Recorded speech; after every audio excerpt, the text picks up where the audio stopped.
এই স্মৃতি জাদুঘর আমাদের জনগণের সংগ্রাম, আত্মত্যাগ, বেদনা, সাহস ও গণতান্ত্রিক আকাঙ্ক্ষাকে জাতীয় স্মৃতিতে স্থায়ীভাবে ধারণ করার এক ঐতিহাসিক উদ্যোগ।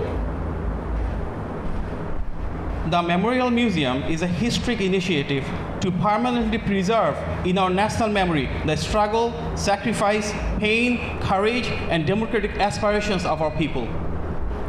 আমি আশা করি এই জাদুঘর শুধুমাত্র 2024 সালের নৃশংস ঘটনার স্মারক হবে না।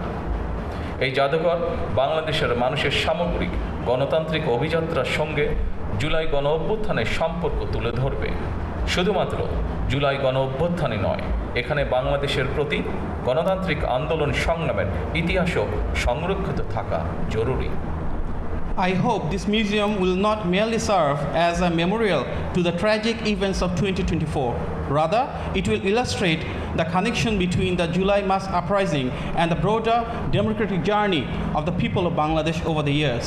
It is essential that this museum preserve not only the history of the July mass uprising, but also the history of every democratic movement and struggle in Bangladesh. আমি আশা করি এই জাদুঘরে জুলাই আগস্টের রক্তক্ষয়ী গণ অভ্যুত্থানের শহীদদের পরিচয় ও জীবন কথা, আহতদের সাক্ষ্য, গণ অভ্যুত্থানে অংশগ্রহণকারী বীর ছাত্র জনতার প্রত্যক্ষ অভিজ্ঞতা, আলোকচিত্র, ভিডিও চিত্র, সংবাদ প্রতিবেদন, পোস্টার, দেওয়াল লিখন, গ্রাফিতি, কার্টুন, কবিতা, গান, নাটক, চিত্রকর্ম, ব্যক্তিগত স্মারক এবং ডিজিটাল উপাদান ও সংরক্ষিত থাকবে।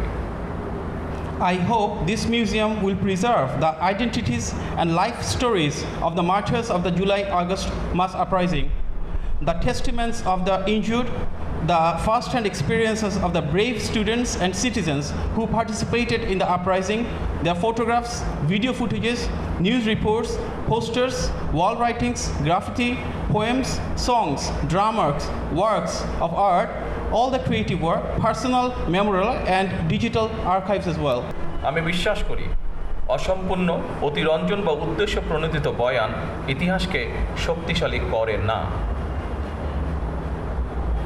Distinguished guests, I firmly believe that incomplete, distorted, or motivated narratives do not strengthen history. বরং তা ইতিহাসের বিশ্বাসযোগ্যতাকে দুর্বল করে এবং ভবিষ্যৎ বিভেদের কারণ হয়ে দাঁড়ায়। Rather, they undermine its credibility and become a source of division for future generations. সুতরাং প্রতিটি বিষয় যথাসম্ভব সত্যতা নিশ্চিত থাকা প্রয়োজন। একই সঙ্গে জাদুঘরে রাখা বিষয়বলী সম্পর্কে বাংলার পাশাপাশি ইংরেজি এবং অন্যান্য ভাষাও উপস্থাপিত হলে বিশ্বের ভিন্নভাষী মানুষ বাংলাদেশের গণতান্ত্রিক সংগ্রামের ইতিহাস সম্পর্কে জানতে সুবিধা হবে। Therefore, every effort must be made to ensure the highest possible degree of historical accuracy. At the same time, if the exhibits and information displayed in this museum are presented not only in Bangla but also in English and other languages, people from around the world will be able to learn about the history of Bangladesh's true democratic struggle.